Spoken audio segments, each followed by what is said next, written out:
चरित्र वाला है, अनंत वीर्य युक्त चारित्र जिसमें स्वयं उत्पन्न है, उसी को स्वयं हो कहो। क्षमता फिर अब कुछ नहीं बोलने जैसा। यहाँ पर मैं एकदम से लास्ट में ही सब बोल देता हूँ कि यहाँ पर महादेव के एक स्वरूप का जो हमने देखा, उसके सामने कुछ ऐसा भी लिखा है उन्होंने, जो महादेव स्तोत्र में महादेव के स्वरूप को, महादेव के लोक में जो प्रचलित स्वरूप को का भी खंडन करने का प्रयास किया है। तो बातें करता था हूँ, जैसे कि उन्होंने कहा कि भी महादेव मतलब ब्रह्मा विष्णु महेश, जिनके बारे में हम कहते हैं कि सृष्टि के एक उत्पादक है और एक चालक है और एक संहारक है। तो यहाँ पर तो उन्होंने इसी ये पुराण की कल्पना है, वेद की नहीं है, पर फिर भी उन्होंने मान लिया है कि उसी को स्थूल रूप से मान लिया है। और उन्होंने इसीलिए उनको कहा है कि कार्य विष्णु क्रिया ब्रह्मा कारणम तु महेश्वर, कार्य कारण संपन्ना एक मूर्ति कथम भवे। क्योंकि वहां पर तो ब्रह्मा विष्णु महेश क्या है, सम्यक ज्ञान, सम्यक दर्शन और सम्यक चारित्र है ब्रह्मा विष्णु महेश। और उन्होंने ये कह दिया है स्पष्ट रूप से कि भी ब्राह्मण संस्कृति में तो वो तीनों, ये ब्रह्मा विष्णु महेश, और उनकी उत्पत्ति भी बता दी है। जैसे कि ब्रह्मा प्रजापति, ब्रह्मा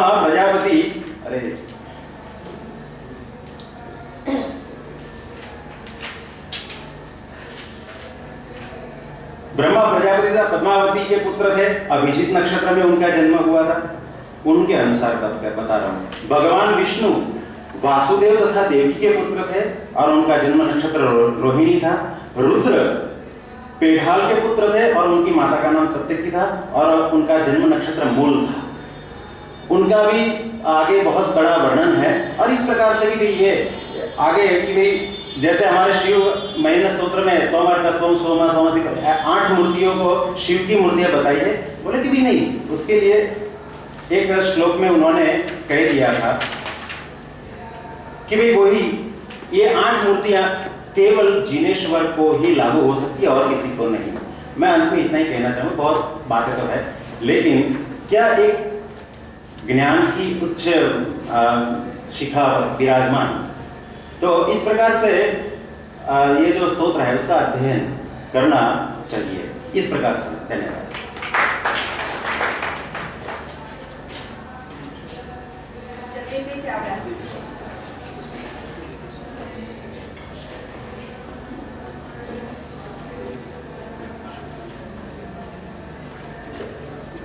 नमः सभायै सभापतिभ्यश्च। अहं जतिन चावला, डॉक्टर कमलेश चौकसी महोदयानां शोधच्छात्रोऽस्मि। मम विषयः वर्तते वर्णोच्चारणवेलायां प्रवर्तमानः वर्णदोषः। भारतीयानां प्राचीनानां महर्षीणां दृढधारणा वर्तते यत् जगत्यस्मिन् यत् ज्ञानं वर्तते तत् सर्वं वेदात् प्रवर्तितमस्ति।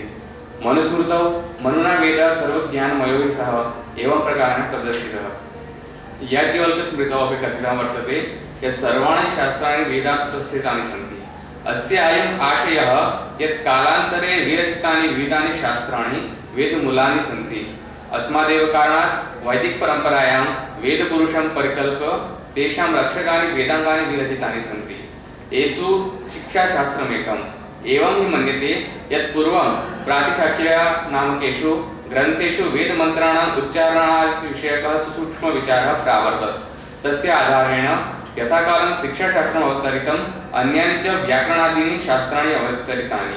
इत्थं वैदिकपरम्परायां व्याकरणादिशास्त्रस्यापि वेदाधारितत्वं स्वीक्रियते। शास्त्राणाम् आविर्भावस्य भूतकालिकं ऋतं वर्णयन् आचार्य यास्कः स्वकीये निरुक्ते वर्णयति यत् प्राचीनकाले ऋषिभिः वेदस्य समस्तानां मन्त्राणां साक्षात् दर्शनं कृतं, परन्तु तत्पश्चात् साक्षात् दर्शनं न अभवत्। अतः एव अधिकारिणां कृते उपदेशस्य अथवा अध्ययनस्य अध्यापनस्य प्रारम्भः अभवत्। तथापि एतादृशानां विरलानां छात्राणाम् अभावात् वेदान्तसाहित्यस्य रचना सञ्जाता इति। अतः एव परम्परायां प्रसिद्धमेतत् छन्दपादौ तु वेदस्य हस्तौ कल्पोत पठ्यते, ज्योतिषामयनं चक्षुर्निरुक्तं श्रोत्रमुच्यते, शिक्षाग्रहणं तु वेदस्य मुखं व्याकरणानुस्मृतं, तस्मात् साङ्गमदित्यैव ब्रह्मलोके महीयते। एवं प्रकारेण वेदपुरुषस्य अंगानि वर्णितानि सन्ति। अत्र व्याकरणशास्त्रं मुख्यरूपेण विराजते, शिक्षाशास्त्रं च नासिकात्वेन। उभयत्रापि शास्त्रे वर्णानाम् उच्चारणस्य महिमा प्रवर्तत एव। अतः एव शास्त्रे एते यथाकालं वर्णोच्चारणविषये विमर्शं कुरुतः। अस्यां स्थितौ पाणिनीय व्याकरणे पतंजलि कृते महाभाष्ये अकारादि वर्णानां संवृत्तादय दोषा वर्णिता सन्ति। वस्तुतस्तु व्याकरण शास्त्रीय तांत्रिके व्यवहारे जायमानानां समस्यां परिलक्ष्य वर्णानाम् उच्चारण काले वक्तृजनेन ये दोषा क्रियन्ते ते दोषा परिकल्पिता सन्ति। के एते दोषा इति जिज्ञासायां तेषां परिगणना महाभाष्यादिषु ग्रन्थेषु एवं क्रियते। संवृतः कलः मातः एणीकृतः अम्बुकृतः अर्धकः ग्रस्तः निरस्तः प्रगीतः उपगीतः क्षीणः रोमशः इति एते एवं दोषा आचार्येण हेमचन्द्रस्य परम्परायामपि स्वीकृताः सन्ति। अस्यां परम्परायां सिद्ध हेमचन्द्र शब्दानुशासनस्य वृत्तौ एतेषां दोषाणां नामतः संग्रहं कृत्वा विस्तृतं परिचायकात्मकं वर्णनमपि कृतं वर्तते। यथा महाभाष्यकारः एतेषां दोषाणां वर्णनं प्रददाति तथैव अत्रापि तत्तत् दोषाणां विवरणं प्रदत्तमस्ति। प्रसंगानुरूपम् अत्र अस्माभिः क्रमशः सर्वेषां दोषाणां वर्णनं क्रियते। संवृत्तः प्रयत्नोऽपि द्विविधः आभ्यन्तर बाह्यश्च अपि च संवृत्त विविध प्रकारेण द्वितीयो भागः प्रयत्नस्य वर्तते। अत्र यथा अवर्णो तु सामान्यतः संवृत्त प्रयत्नं वर्तते, परन्तु यदा संवृत्त रूपेण न उच्चार्यते तदा स्वाभाविक रूपेण दोषो भवति। कलः तत्स्थानात् अन्यत्र वर्णः यदि उच्चरति तदा कल नामको दोषो भवति। सः काकलिका रूपेण अपि प्रसिद्धो अस्ति। मातः अति श्वसनात् ह्रस्ववर्णोऽपि दीर्घरूपेण श्रूयते तदा स वर्णः मातदोषयुक्तो गण्यते। एणीकृतः यत्र खलु सन्देहो विद्यते यथा उच्चारितो वर्णः अकारः उकारो वा तत्र एणीकृतो दोषः सम्भवति। अम्बुकृतः यो वर्णः व्यज्यते तथापि मुखे दृश्यते तत्र अम्बुकृतो दोषो विद्यते। अर्धकः दीर्घो वर्णोऽपि ह्रस्वरूपेण यदा प्रयुज्यते तदा अर्धकः दोषः। ग्रस्तः जिह्वायाः मूलस्थाने स्थितो स्वरग्रस्त दोषयुक्तो कथ्यते। केचन अव्यक्तरूपेण अपि सम्बोध्यते यथा मुखे पानं गृहीत्वा उच्चारिताः शब्दाः। निरस्तः कठोररूपेण उच्चारिताः शब्दाः निरस्तदोषयुक्ताः विद्यन्ते। केचन शीघ्ररूपेण उच्चारिताः शब्दाः निरस्तदोषयुक्ताः गण्यन्ते। प्रगीतः सामरूपेण गायनयुक्ताः वर्णाः प्रगीतदोषयुक्ताः परिगण्यन्ते। उपगीतः समीपस्थ वर्णान्तरेण अनुरक्तोच्चारणम् उपगीतदोषयुक्तः मन्यते। क्षीणः कंपपूर्वकेण उच्चारिताः वर्णाः क्षीणदोषयुक्ताः कथ्यन्ते। रोमशः कस्यचित् अपि गभीरम् उच्चारणयुक्तं रोमशदोषयुक्तं कथ्यते। अविलम्बितम् अन्यवर्णेन सह यदा वर्णवर्णस्य मिलने जाते सति यत् मिश्रितम् उच्चारणं भवति तत् अविलम्बितदोषः इति नाम्ना कथ्यते। निरहतः रूपशब्दानाम् उच्चारणं निरहतदोषयुक्तं मन्यते। लम्बितसूर्येण उच्चारितशब्दसन्दृश्यदोषयुक्तः कथ्यते। विकीर्णः अन्यस्मिन् वर्णे प्रसारितम् उच्चारणं विकीर्णदोषयुक्तं कथ्यते। केचन वदन्ति यत् एको वर्णः अनेकेन समानेन प्रतीयते स वर्णः विकीर्णदोषयुक्तः कथ्यते। एवं प्रकारेण वर्णोच्चारणकाले सम्भाव्यमानाः दोषाः वर्णिताः सन्ति। सामान्यतस्तु उच्चारणकर्तुः मानवस्य शारीरिकशक्तौ अवधानवशात् वा प्रमादकारणवशात् वा उच्चारणावसरे दोषाः सम्भवन्ति। एते नामदोषाः कियन्तः सन्ति इति संख्यात्मिकां जिज्ञासायां महाभाष्यकारेण एते दोषाः वर्णिताः। यतो हि महाभाष्यकाराः वैदिकपरम्परायां विद्वांसः सन्ति इति कृत्वा तेषां पार्श्वे वैदिकोच्चारणशास्त्रीयपरम्परा एका प्रवर्तते, परन्तु हैमशब्दानुशासनपरम्परायाम् एतादृशी परम्परा आसीत् न वेत्ति न ज्ञातुं शक्यते। एवं हि प्रतीयते यत् पाणिनीयव्याकरणानुशासनेन प्राप्तं वर्णानाम् उच्चारणकाले परवर्तमानं दोषरूपं वस्तु तथा एव स्वीकृतम्। यद्यपि जैनपरम्परायां महावीरवचनानि पूर्वं मुखतः उच्चार्यमानानि आसन्, परन्तु तत्र भाषाभेदात् यादृशी वेदमन्त्राणां प्रत्यहं सस्वरपाठकरणपरम्परा वैदिकेषु प्रावर्तते। तादृशी पाठकरणपरम्परायां जैनानां पक्षे अभावात् स्वरोच्चारणदोषाणां संगृहीतं विषयवस्तु इदं पाणिन्यादिग्रन्थमूले वेदिति इति अस्तु।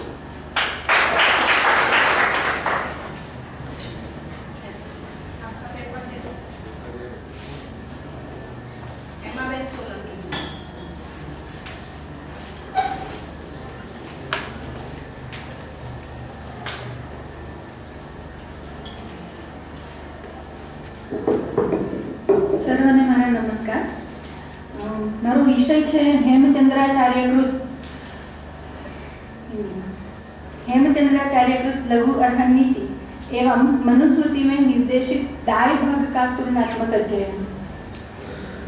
आचार, व्यवहार और प्रायश्चित इन तीन मुख्य विषयों के अंतर्गत वर्ण धर्म, आश्रम धर्म, राजनीति में राजा के कर्तव्य, दंड नीति व्यवहार में विविध विवादों का एवं निवारण के उपाय तथा विविध पापों के प्रायश्चित आदि धर्मशास्त्र के मुख्य विषय रहे। भगवान अर्हत यानी कि तीर्थंकर के द्वारा उपदेश हुआ जो शास्त्र है वो अर्हन नीति। हेमचंद्राचार्य ने लघु अर्हन नीति की रचना प्राकृत भाषा में निबद्ध बृहन नीति नामक ग्रंथ से की।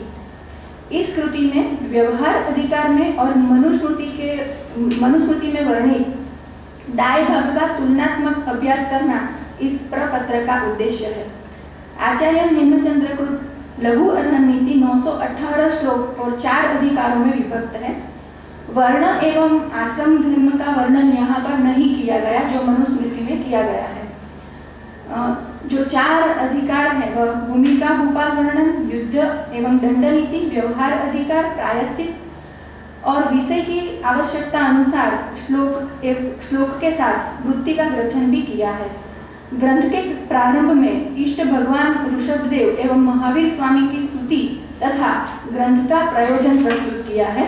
राजा कुमारपाल के आग्रह से पूर्व रचित अर्हन नीति नामक शास्त्र से कुछ सार उद्धृत कर राजा और प्रजा के कल्याण के लिए शीघ्रता में स्मरण में आने वाला तथा सरलता से ज्ञान होने वाले उत्तम लघु अर्हन नीति की रचना कर रहा हूँ।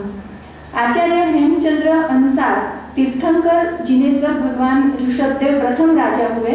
राजा और प्रजा के हित के लिए उन्होंने इस शास्त्र का प्रवर्तन किया जो कालक्रम से कुछ मिथ्यात्वियों यानी कि जैनेतरों द्वारा हिंसा आदि से भ्रष्ट हुआ।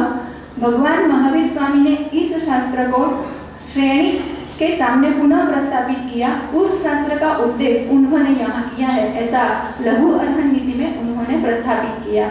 लघु अर्हन नीति के तृतीय अधिकार व्यवहार नीति वर्णन में आचार्य हेमचंद्र ने विविध व्यवहारों का निरूपण किया है। व्यवहार का अर्थ विविध शास्त्रों में अलग अलग तरह से जो दिया है वो यहाँ मैं नहीं पढ़ती, पर हेमचंद्राचार्य जी ने व्यवहार के 2 प्रकार बताए हैं, लोकोत्तर एवं लौकिक। लौकिक के 2 प्रकार है, संदेहात्मक, तत्वात्मक। तत्वात्मक के 2 प्रकार है, विधि एवं निषेध। विधि निषेधात्मक व्यवहार आचार्य हेमचंद्राचार्य ने उसके 18 प्रकार दिखाए हैं और मनु ने भी उसके 18 प्रकार दिखाए। क्रम में दोनों के ये व्यवहार के क्रम में भेद दिखाई देता है। मनुस्मृति ने भी इन व्यवहारों में विधेयात्मक व्यवहार है दाय भाग, जिसका निरूपण आचार्य हेमचंद्राचार्य ने व्यवहार अध्याय के दाय भाग प्रकरण नामक तीसरे प्रकरण में किया है। मनुस्मृति के अध्याय 9 में मनु ने दाय भाग का आलेखन किया है। दाय भाग अर्थात संपत्ति का विभाजन। दाय शब्द दा धातु से बना है जिसका अर्थ मिताक्षरा में इस प्रकार किया है, मनुष्य का वह धन जिसका स्वामित्व संबंध किसी अन्य का होता है उसे दाय भाग कहते हैं। मनुस्मृति में दाय भाग की कोई व्याख्या नहीं दी, लेकिन आचार्य हेमचंद्राचार्य ने दाय का निरूपण करते हुए कहा स्वस्वत्वापदानम दाय अर्थात अपने स्वकीय का संपादन करना दाय है।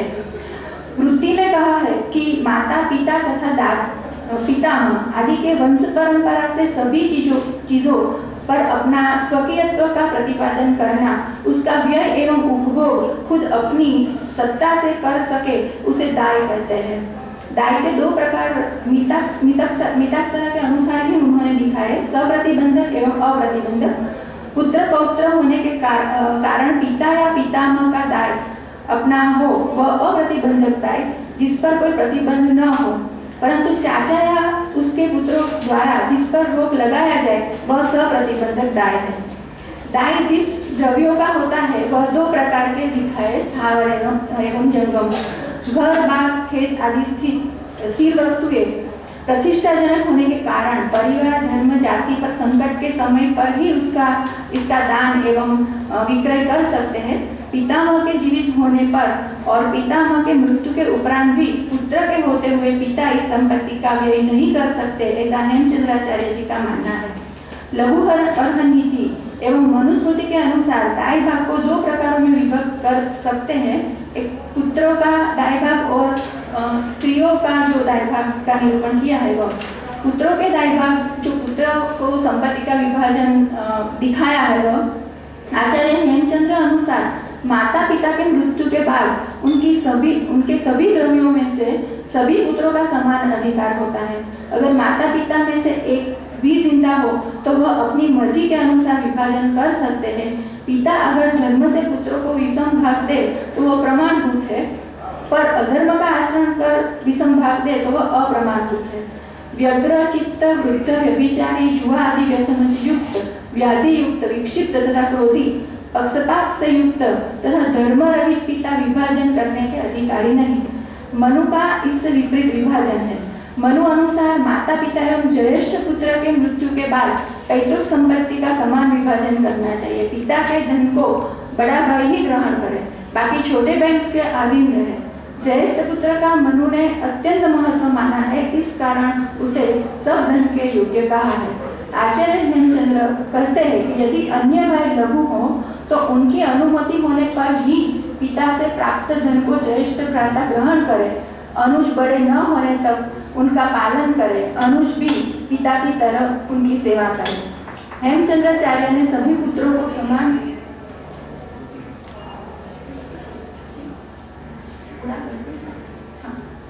हेमचंद्राचार्य ने सभी पुत्रों को समान विभाजन कहा है। अनुजों की इच्छा से ही बड़ा भाई उसके धन की और उनकी रक्षा कर सकता है। मनु की मान्यता का उन्होंने यहाँ स्वीकार नहीं किया, इसीलिए मनु के जो श्लोक है वो जिनके विरुद्ध है वो उन्होंने यहाँ दिखाए हैं। याज्ञवल्क्य के इस विभाजन के बारे में तटस्थ रूप से मानते हैं कि पिता चाहे तो अपनी इच्छा अनुसार ज्येष्ठ को श्रेष्ठ धन दे अथवा सभी को समान हिस्सा दे। हेमचंद्राचार्य ने एक बात यहाँ पर अपनी ओर से जोड़ी है। जुड़वे पुत्र उत्पन्न होने पर जिस शिशु का प्रथम जन्म हुआ हो वह ज्येष्ठ माना जाए, ऐसी जीन शास्त्र की मान्यता है। पुत्री का जन्म होने पर भी पुत्र को ज्येष्ठ माना जाता है। आचार्य हेमचंद्राचार्य और मनु अनुसार पिता द्वारा विभाजन हो जाने के बाद अगर पुत्र उत्पन्न हो तो वह सिर्फ पिता की संपत्ति का अधिकारी होता है, भाइयों की संपत्ति का नहीं। अगर सभी भाइयों का समान बंटवारा हो जाने पर पिता की मृत्यु हो जाए तो बाद उत्पन्न पुत्र को आय एवं व्यय का आकलन कर सभी भाई उस पुत्र को हिस्सा दे। आचार्य हेमचंद्र एक और बात यहाँ जोड़ते हैं कि अगर माता का गर्भ स्पष्ट हो जाए तो संतान की उत्पत्ति के बाद विभाजन करें। मनु ने ज्येष्ठ पुत्र को महत्व देकर विषम विभाजन किया और उसे धर्मयुक्त भी बताया है। मनु के मतानुसार ज्येष्ठ पुत्र को संपत्ति का 20वां हिस्सा अथवा तो जो श्रेष्ठ हो वह दे। इसके साथ एक खुर वाले जितने भी प्राणी हो उसका हिस्सा सिर्फ ज्येष्ठ पुत्र का ही होता है। मध्यम पुत्र को 40वां भाग और छोटे पुत्र को 80वां भाग दे। इसके अलावा जो सवर्ण जो पत्नियां थी उनके किस तरह पुत्रों के हिस्से किए उसका भी यहाँ पर वर्णन है। मनु ने 12 पुत्रों की विभावना की, 12 प्रकार के पुत्र, पर हेमचंद्राचार्य ने सिर्फ 5 पुत्रों की ही मान्यता दी है, क्योंकि उन्होंने बताया कि जो अन्य पौनर्भवादी जो पुत्र है वो 4 प्रक्रिया से उत्पन्न हुए हैं, इसलिए जीन शास्त्र इसके लिए मान्यता नहीं देता। इसके लिए सिर्फ 5 पुत्रों की ही हेमचंद्राचार्य ने मान्यता दी है। और उसमें ज्यादा उन्होंने दत्तक पुत्र, किस तरह दत्तक पुत्र लेने की विधि है और उसका विस्तार से वर्णन किया है। साथ ही साथ 5 मिनट में तो बहुत कम पड़ गई, पर फिर भी एक सिर्फ 2 बात मैं बता दूं कि विशेष जो मुझे कहना था, जो मनु से अधिक है, वो है कि स्त्रियों को मनु ने कहीं पर भी संपत्ति में कोई हिस्सा नहीं दिया। जो हेमचंद्राचार्य ने माता को, विधवा को, पुत्रवधू को, भाभी को और सभी जो स्त्रियां हैं बहुत अच्छी तरह उनको संपत्ति में विभाजन दिया है। और वो विशेष बात हेमचंद्राचार्य में दिखाई देती है। शायद इसका कारण हम यह मान सकते हैं कि समय, धर्म और स्थल का प्रभाव किसी भी शास्त्र को प्रभावित करता है, किसी भी व्यक्ति को प्रभावित करता है। इसलिए यहाँ पर मुझे हेमचंद्राचार्य विशेष मालूम हुए हैं। आज का सेशन पूरा होता है। और मैं अध्यक्ष को विनती करूंगी कि आप अध्यक्षीय प्रवचन करें।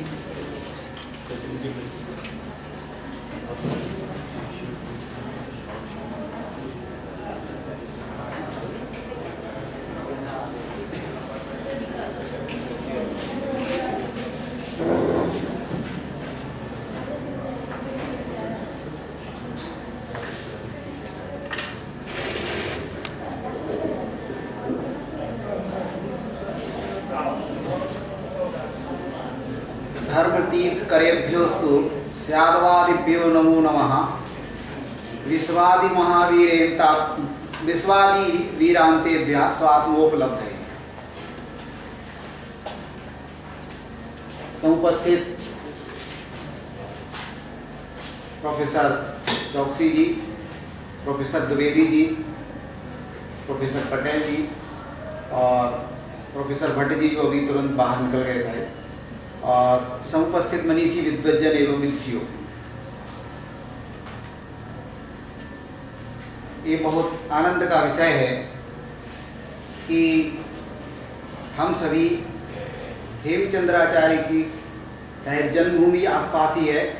ज्ञान भूमि, तपोभूमि और कर्मभूमि, इस रूप से आदरास्पद इस पाटन नगर में इस संगोष्ठी का आयोजन कर रहे हैं। हेमचंद्राचार्य एक ऐसे व्यक्तित्व रहे, जैसा कि बहन ने कहा था, कि उनकी प्रतिभा के आधार पर उनका जो बहुआयामी व्यक्तित्व था, ज्ञान का जो व्यासंग था, और जैन दार्शनिक शब्दों में ज्ञानावरणीकरण का जो क्षयोत्सम था। अर्थात जैन दर्शन मानता है कि जो कुछ भी ज्ञान होता है, आदमी को उसका जो आवरण कर्म है, उस आवरण कर्म के अभाव में होता है। उसके जैसे जैसे आवरण कर्म हटता जाता है, वैसे वैसे ज्ञान प्रकट हो जाता है, और एक स्थिति में आदमी सर्वज्ञ भी बन सकता है। और उसके लिए यद्यपि मीमांसक लोग कहते हैं कि कोई सर्वज्ञ नहीं हो सकता, लेकिन जैन दर्शन युक्ति और शास्त्र के आधार पर सिद्ध करता है कि सर्वज्ञ हो सकता है। आदाढ़ प्रमाणम राणमणियम प्रमाणम उद्गठम, वो कहते हैं आत्मा ज्ञान प्रमाण है, ज्ञान ज्ञेय प्रमाण है, ज्ञान ज्ञेय सर्वत्र है, पूरा संसार ज्ञेय है, तो आत्मा भी ज्ञान प्राप्त कर सकता है, वो ज्ञान भी ज्ञेय बराबर हो सकता है इत्यादि से। और सूक्ष्मांतरित दूराता प्रत्यक्षा कस्यचित् यथा इति अन्मेयतो अज्ञादि इति सर्वज्ञ संस्थिति करके आचार्यों ने बहुत कुछ लिखा है। मैं उसकी चर्चा यहाँ नहीं करना चाहता। ये जो सत्र था, इसमें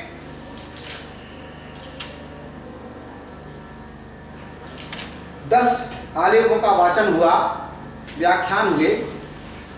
सभी यद्यपि उनके नाम के सामने प्रोफेसर हैं या प्रवक्ता हैं या किसी संस्था के अध्यक्ष हैं, इस तरह का संकेत नहीं है, लेकिन मैं ये मानता हूँ कि तत्त विभागों में, तत्त संस्थाओं में वो उच्च पदों पर प्राध्यापक हैं, आदि कार्यों से कार्यरत हैं।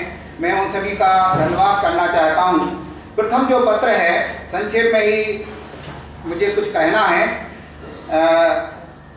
मैं मालती बहन सहायका था, उन्होंने योग शास्त्र को लेकर के कुछ बात कही। योग शास्त्र के विषय में इतना विशेष रूप से जानने की बात है।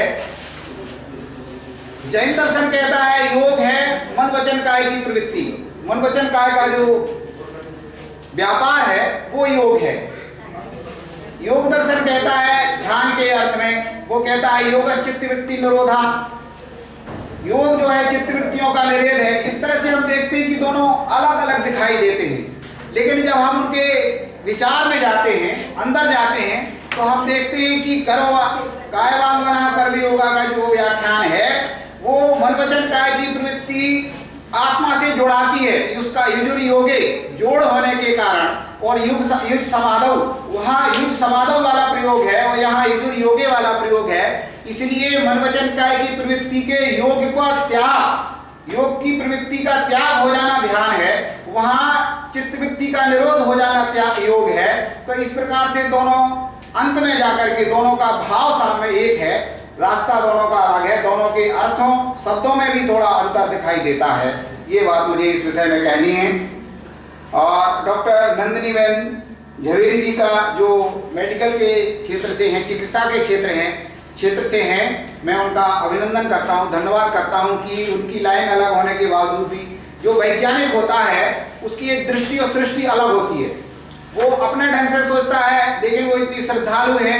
आचार्य हेमचंद्राचार्य के प्रति उनके भावों में इतनी उच्चता है, श्रेष्ठता है कि उससे प्रभावित होकर के उन्होंने एक आलेख यहाँ प्रस्तुत किया और मैं उनके लिए पुनः धन्यवाद करता हूँ। हेमचंद्राचार्य का जो काव्यानुशासन है वो हेमचंद्राचार्य, मैं साहित्य का विद्यार्थी नहीं रहा और ना ही हूँ अभी, लेकिन दर्शन का विद्यार्थी होने, लेकिन मुझे एक बात याद है कि जब काव्य के प्रयोजनों की चर्चा वहाँ करते हैं साहित्यकार, तो वो कहते हैं कि प्रतिभा से हेतु, हेमचंद्राचार्य कहते हैं एक ही हेतु है काव्य के प्रयोजन में, काव्य की उत्पत्ति करने में। अगर व्यक्ति में क्षमता है, योग्यता है, उसका ज्ञानावरणी कर्म का क्षयोक्षम है, तो वो जाकर के काव्य की उत्पत्ति कर सकता है, अच्छा से अच्छा काव्य लिख सकता है, उत्तम कोटि का काव्य भी लिखा जा सकता है। तो ये बात मुझे उस विषय में कहनी है। कैलाश बहन साय जी ने परिशिष्ट पर्व की चर्चा की। परिशिष्ट पर्व एक जैन परंपरा की दृष्टि से आचार्य हेमचंद्राचार्य द्वारा रचित एक ऐतिहासिक दृष्टि से महत्वपूर्ण काव्य है और उसे हम उस रूप में उसका प्रयोग कर सकते हैं। समीर प्रजापति जी ने देसी नाममाला की गाथाओं का में काम कला के रूप में एक अच्छा सुंदर प्रतिपादन किया। पंकज भाई ठाकर ने प्राकृत प्रकाश और प्राकृत व्याकरण अर्थात हेमचंद्र का जो अष्टम अध्याय है, हेमचंद्र ने 7 अध्याय जो है संस्कृत में लिखे, लेकिन उन्होंने कहा कि जैसे संस्कृत प्राच्य है उसी प्रकार से प्राकृत भी प्राच्य है, इसीलिए अगर हम प्राकृत को छोड़ देंगे तो ये जो हमारा व्याकरण पूर्ण नहीं हो पाएगा। जैसे कि आदरणीय कुलकर्णी जी ने कहा था कि उन दोनों में क्या साम्य है, क्या उसका अंतरंग संबंध है। ये बात हमारे डॉक्टर धर्मेंद्र कुमार जी अपने आलेख में कहेंगे, इसलिए मैं उसकी चर्चा नहीं करता हूँ, क्योंकि उन्होंने लिखा अथ प्राकृतम, इतना संकेत में कर देना चाहता हूँ। अथ कहाँ, अनंतर्यार्थ। अथ शब्द अनंतर्यार्थ, संस्कृत का व्याकरण लिखने के बाद मैं प्राकृत का व्याकरण लिख रहा हूँ, ये वहाँ अनंतर्यार्थ में भी है और पूज्य अर्थ में भी अथ शब्द का प्रयोग वहाँ पर किया गया।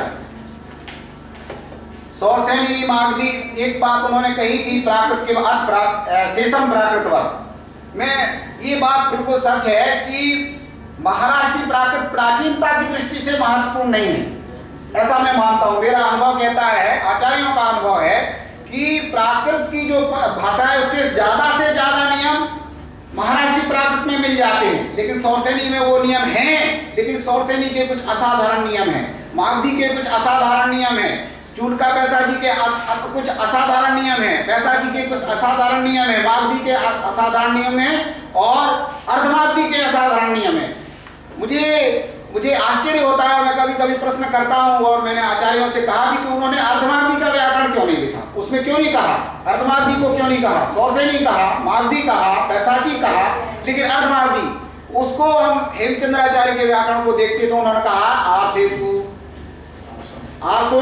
अब स्वप्न शब्द को सिमरण होता है, सुमण होता है, सुमणोपी, आसे सुमणोपी, वहां उन्होंने संकेत में कह दिया आर्ष प्राकृत अर्थात जो अर्धमागधी प्राकृत है या सौरसेनी प्राकृत है, उसमें भी जो आगमों की प्राकृत है, जैन ग्रंथों की, जैन जो प्राचीन आगम ग्रंथ है उनकी जो प्राकृत है उसमें ऐसा है, सामान्य प्राकृत वही है लेकिन उसमें ये भी है आर्ष। तो इसीलिए प्रारंभ में उन्होंने आर्षम कह के उन्होंने कहना पड़ा। लेकिन एक बात और मैं आप सबके सामने यहाँ निवेदन कर देना चाहता हूँ कि जैसा कि भट्ट साहब ने भी कहा था कि जो हेमचंद्राचार्य का जो प्राकृत व्याकरण है, अष्टम अध्याय है व्याकरण का, वो आज की स्थिति में अद्यतन करने की उसको भी आवश्यकता है, क्योंकि वो बहुत स्वाभाविक सी बात है कि आचार्य हेमचंद्र का समय 11वीं-12वीं शताब्दी है। उस समय तक जो साहित्य उनको वहां उपलब्ध रहा, उस साहित्य के आधार पर उन्होंने व्याकरण की रचना कर दी। आज जो मेथडोलॉजी की बात हमारे यहाँ कही जाती है, शोध प्रविधि की, कि उन्होंने क्या इतने कार्ड बनाए होंगे कि इतने सारे नियम हैं, इतने सारे शब्द हैं, और किस जगह उन्होंने उस कार्डों को रखा होगा और कैसे उनका अपवाद बनाया होगा, मूल सूत्र बनाया होगा, बहुलाधिकारात ये है, बड़ा बेजोड़ व्याकरण है। इस संदर्भ में इतना ही कहना चाहता हूं कि ये बात तो सही है कि ये शास्त्र का विकास है। प्राकृत प्रकाश भी है, और भी प्रकाश हो सकते हैं। और ये भी उल्लेख मिलता है कि प्राकृत का व्याकरण प्राकृत में भी था। एक जगह में एक काम कर रहा था, प्रोजेक्ट वर्क था जैन उद्धरण कोश के बारे में। वहां अनेक स्थानों पर एक देखने को मिला उपक्रम वाक्य में कि इति पाणनीय प्राकृत लक्षण है। और मैं आप लोगों से निवेदन करना चाहता हूं, ये जो वरिष्ठ लोग हैं उन लोगों से, कि ये प्राकृत लक्षण क्या है। आचार्य है, पाणिनि का प्राकृत लक्षण कौन सा है? क्या वो अष्टाध्यायी को तो प्राकृत लक्षण नहीं कह रहे हैं क्या? या कोई दूसरा प्राकृत का लक्षण नाम का कोई ग्रंथ है जिसका संकेत वहां ग्रंथकार कर रहा है, टीकाकार कर रहा है? ये एक चिंतन का और एक शोध का विषय हो सकता है। बहुत बहुत धन्यवाद पंकज भाई जी को। और मैं एक इस बात में, जैसे कि उन्होंने स्वयं कहा था भट्ट साहब ने, कि मैंने इनको प्रेरणा दी थी, जो संस्कृत वाले हैं संस्कृत की ही चर्चा करते हैं, संस्कृत व्याकरण ये अभी तक पढ़ते रहे और पढ़ाने की बात थी, लेकिन मैंने कहा कि प्राकृत की चर्चा करो आप। तो इस संदर्भ में मैं यही कहना चाहता हूँ, ना सा सभा यत्र न संति वृद्धा। जब वह सभा नहीं होती है जहाँ वृद्ध लोग नहीं रहते हैं, लेकिन हमारे भट्ट साहब, आप ये मत मानिए कि ये वृद्ध हैं, ये तो सदा युवाना हैं, हमेशा ये जवान हैं। इसीलिए मैं अभी सोमनाथ गया था तो वहाँ आपके दर्शन किए थे और यहाँ आया। इसका मतलब है उनमें युवाना, युवक की तरह उनमें एक जोश है और कुछ विद्या के प्रति, क्षेत्र के प्रति और कुछ कहने का, करने का, कराने का एक भाव भी है। मैं उन्हें सादर प्रणाम करता हूँ। और इसके बाद, हाँ, अभी आपने अपने आलेख में एक बात कही थी संकेत रूप में, प्रेरणा के रूप में, कि एक भाषा शास्त्र या भाषा वैज्ञानिक अध्ययन प्राकृत का होना चाहिए। एक सूत्र आता है सठ और छक को लेकर के, एक ग्रंथ है सौरसेनी परंपरा में, उसका नाम है छक खंडागम, और वो क्या है? सठ खंडागम है। सौ का छ भी हो रहा है और झा भी होता है। सूत्र है हेमचंद्राचार्य का कि छ खा क्वचित छजौ। छ खा सामान्य नियम में एक प्रमुख नियम है, छ को ख होगा, छह को ख होगा, लेकिन वो कहते हैं क्वचित कदाचित छ और झ भी हो सकते हैं। छ माने छ वाला छ। ये सूत्र भी एक सूत्र और मिलता है, सठ समी सा सुधा सप्त पर्णेषु आदेश छ। सठ शब्द के ये जो हमने अभी संदर्भ दिया सठ खंडागम और छक खंडागम का, वो वही सूत्र वहां लागू होता है। सठ शब्द के लिए छक होगा। वो कहते हैं आदि वर्णेषु छो भवति, अर्थात श्रावक शब्द का छावक भी होता है, जिसको छोना कहते हैं आजकल। ये जो प्राकृत की परंपरा है, और प्राकृत जो गुजराती है ये मूल प्राकृत है। यहाँ ज्यादा से ज्यादा गुजराती में प्राकृत बोली जाती है या अपभ्रंश बोली जाती है। तो मैं तो इस मंच के माध्यम से ये निवेदन करना चाहता हूँ यहाँ के अधिकारियों पदाधिकारियों से, भट्ट साहब से, यहाँ ये महामंडलेश्वर के रूप में इन्हें देख रहा हूँ क्योंकि सब इनसे आह्लादित हैं। तो इन्हें प्राकृत का स्वतंत्र विभाग यहाँ चलाना चाहिए, खुलवाना चाहिए। प्राकृत और अपभ्रंश एक साथ ही हो सकते हैं और ये बहुत आवश्यक है कि हेमचंद्राचार्य की जन्मभूमि, कर्मभूमि और ज्ञान भूमि और तपोभूमि है। अगर प्राकृत का एक स्वतंत्र विभाग नहीं होता है तो ये बहुत बड़ी कमी है और निरंतर कमी रहेगी। मैं इस मंच के माध्यम से आप सबसे निवेदन करना चाहता हूँ। इसी प्रकार से विमलाबाई धमाल जी ने त्रिषष्टि शलाका पुरुष और नवल कथा की तुलना हम लोगों के सामने की, बहुत अच्छा आलेख था। धर्मेंद्र भट्ट जी ने महादेव स्तोत्र में महादेव का स्वरूप, जैन दर्शन की परंपरा है, मेरा भी आलेख वस्तुतः इसी विषय पर है और मैं समझता हूं कि उन्होंने मेरा भार बहुत हल्का कर दिया है। अब मैं बहुत सारी बातें छोड़ करके अपनी बात कहूंगा कि जैन दर्शन की मान्यता है कि संसार में कोई भी देवी या देवता किसी को कुछ ना दे सकता है ना देता है। अगर किसी को कुछ देता है, मिलता है और दिया प्राप्त होता है तो वो अपने कर्मों के आधार पर मिलता है, अपने शुभ कर्मों के आधार पर मिलता है, अशुभ कर्मों के आधार पर मिलता है, अपने प्रारब्ध के आधार पर मिलता है। अगर ऐसा होता तो सब लोग सुखी होते। दुखी क्यों हैं? यहाँ बहुत सारे लोग दुखी रहते हैं दुनिया में। मैं इस सभा के माध्यम से एक संदर्भ आपके सामने रखना चाहता हूँ। शंकराचार्य ने वादरायण सूत्र का भाष्य करते हुए उन्होंने लिखा है, अगर ईश्वर की इच्छा से सबको अच्छा और बुरा प्राप्त होता है तो फिर ईश्वर में पक्षपात का दोष लगता है, क्योंकि संसार में बहुत सारे लोग दुखी हैं। दुखी क्यों बनाया भाई? ईश्वर है तो सबको सुखी बनाया, परेशान क्यों बनाया? इसीलिए ईश्वर की इच्छा को हम अकारण नहीं मान सकते। और यदि अपने अपने कर्म के आधार पर, प्रारब्ध के आधार पर सबको सुख दुख मिलता है, तो फिर ईश्वर की भी आवश्यकता क्या है? तो ये बातें बुद्धिजीवियों के सामने कही जा सकती हैं, किसी सांप्रदायिक सभा में या सामान्य लोगों के बीच में नहीं कहा जा सकती, इसलिए मैं आपके सामने कह रहा हूं। महादेव स्तोत्र की जो बात है, आचार्य हेमचंद्राचार्य बहुत बड़े ज्ञानी थे, अनाग्रही भी थे। उन्होंने प्रारंभ में ये भी कहा था कि इसका इतिहास क्या है। मैंने भी वो बात पढ़ी है, सुनी है, देखी है, लेकिन मुझे लगता है कि हेमचंद्राचार्य बहुत बड़े अनाग्रही व्यक्ति थे। उन्होंने कहा कि लोक के सामने एक स्वरूप और भी आना चाहिए। जो स्वरूप चल रहा है वो तो चलेगा ही, उसको कोई मिटा नहीं सकता, उसको गड़बड़ भी नहीं कर सकता। जो परंपरा है, परंपरा के व्यामोह से जो बात चलती है वो चलती है परंपरा से। हेमचंद्राचार्य ने ये वहां कहा कि संसार में सबसे बड़ा देव और महादेव है तो आत्मदेव है। आत्मदेव सबसे बड़ा देव, उसका अर्थात व्यक्ति का सारा व्यक्तित्व, समादर, आदर, व्यक्तित्व को जो श्रेष्ठता दी, आदर दिया, वो हेमचंद्राचार्य ने यद्यपि अपनी परंपरा को ध्यान में देकर के कहा कि आत्मा ही सब कुछ प्राप्त करता है, वही सुख प्राप्त करता है, वही दुख प्राप्त करता है, और उसमें मनुष्य मन की विशेषता है। मनीयो मनुष्याणाम कारणं मोक्षयो। मन जिसका जैसा होता है, आंतरिक भाव जैसा होता है, वैसा उसको बाहर उसको सृष्टि मिलती है। रामचरितमानस की एक पंक्ति है, मुझे अभी स्मरण नहीं आ रही तुरंत। जतिन चावड़ा जी ने, अभी मैं कल एक मंदिर के दर्शन करने गया था, देव दर्शन करने के लिए, तो वहाँ हमारे कुणाल भाई ने बताया कि यहाँ ये जो चावड़ा जी है, इनको शायद हेमचंद्राचार्य ने या किसी ने उनको प्रतिबोध दिया कि आपको ऐसा करना चाहिए कि मूर्ति यहाँ मिलेगी, और उन्होंने, तो मैं समझता हूँ वो उसी परंपरा से जुड़ गए चावड़ा जी हैं, उनका पाटन है, हम लोग उनके पाटन में आए हैं, उनका धन्यवाद। डॉक्टर हेमा एल सोलंकी जी का लघु रणनीति एवं मनुस्मृति में निर्देशित दाय भाग का तुलनात्मक अध्ययन, ये बहुत महत्वपूर्ण आलेख था। आज का समसामयिक इस दृष्टि से भी है कि आज कोर्ट में भी, अदालत में भी ये चर्चा आ जाती है कि माता पिता की जो संपत्ति है, उस संपत्ति में पुत्री जो अलग हो गई है, दूसरी जगह चली गई, दूसरे परिवार में चली गई, उसका उसमें हिस्सा है कि नहीं, इस दृष्टि से महत्वपूर्ण है ये। अंत में मैं इतना ही कहना चाहता हूं कि वस्तुतः एक प्रवृत्ति है, विश्वविद्यालय अनुदान कहता है कि आज शास्त्रों का अंतःशास्त्रीय अध्ययन होना चाहिए, इंटरडिसिप्लिनरी स्टडीज तो जोर दे रहा है। और इस दृष्टि से हम अगर देखें इस सभा को, इस सत्र को, तो एक इंटरडिसिप्लिनरी स्टडीज का एक अंश, एक शुरुआत, एक उस दिशा में एक कदम है।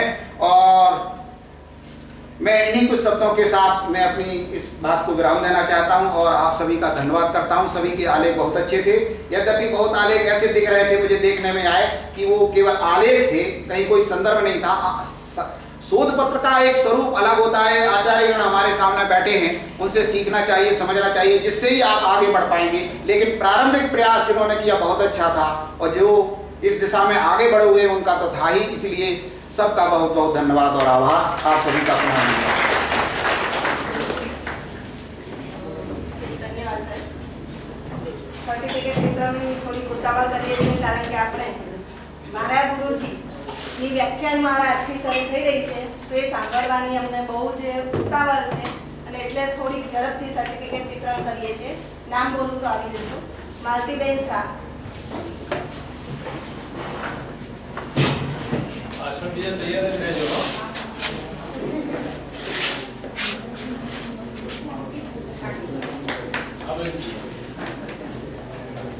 नंदिनी बेन।